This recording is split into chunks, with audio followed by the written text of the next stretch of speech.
ओमानवरून रत्नागिरीला पोहोचलेली धवल लक्ष्मी आता पोहोचले कर्नाटकमध्ये. सध्या ती अशा क्षेत्रात आहे जिथे पावसाळ्यात कासवांची जत्रा भरते. जाणून घेऊया त्याविषयी. नोव्हेंबरमध्ये डहाणूमधून सोडल्यानंतर धवल लक्ष्मीने पश्चिमेकडे प्रवास केला आणि फेब्रुवारी महिन्यात ओमानच्या सागरी परिक्षेत्रात प्रवेश केला. जखमी अवस्थेत बचाव करून त्यानंतर उपचार करून सॅटेलाइट टॅग लावून सोडलेली धवल लक्ष्मी ही भारतामधील पहिलीच कासव आहे. फेब्रुवारी महिन्यात तिने पुन्हा भारताच्या दिशेने प्रवास केला आणि एप्रिल महिन्यात ती रत्नागिरीपासून 800 किलोमीटर अंतरावर पोहोचली. त्यानंतर तिने कॉन्टिनेंटल शेल्फच्या जवळ येऊन त्याच परिसरातून दक्षिणेकडे प्रवास केला. समुद्र किनाऱ्यापासून समुद्राच्या आतपर्यंत पसरलेला कमी खोलीचा आणि सौम्य उताराचा भाग म्हणजे कॉन्टिनेंटल शेल्फ. साधारणपणे याची खोली 200 मीटरपर्यंत असते.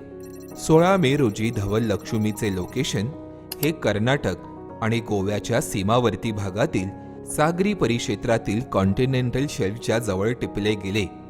या प्रदेशाला मलबार अपवेलिंग झोन म्हणतात, जिथे पावसाळ्यात कासवांची जत्रा भरते. 2022-23 मध्ये कोकणात सॅटेलाइट टॅग केलेली मादी कासवं देखील पावसाळ्यात याच प्रदेशात एकटवल्या होत्या.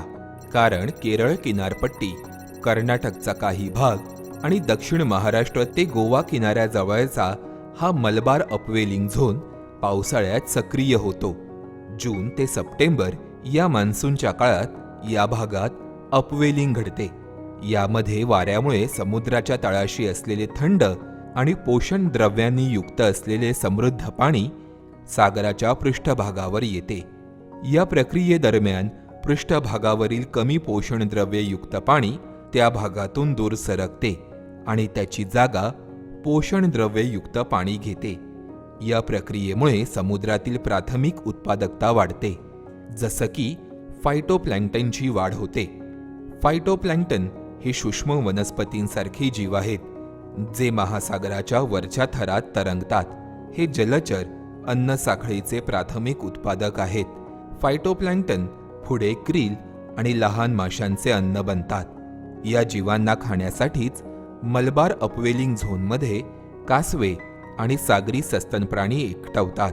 ऑलिव्ह रिडले सी टर्टल किंवा ग्रीन सी टर्टल यांसारखी कासवं लांब स्थलांतर करतात. मलबार अपवेलिंग झोन हा त्यांच्यासाठी महत्त्वाचा फीडिंग ग्राउंड आणि ट्रान्झिट कॉरिडॉर ठरतो. आता धवल लक्ष्मी देखील या झोनमध्ये पोहोचले. त्यामुळे येणारा पावसाळा ती याच प्रदेशात घालवणार का, की अजून दक्षिणेकडे प्रवास करणार, हे येणाऱ्या काळात पाहावे लागेल.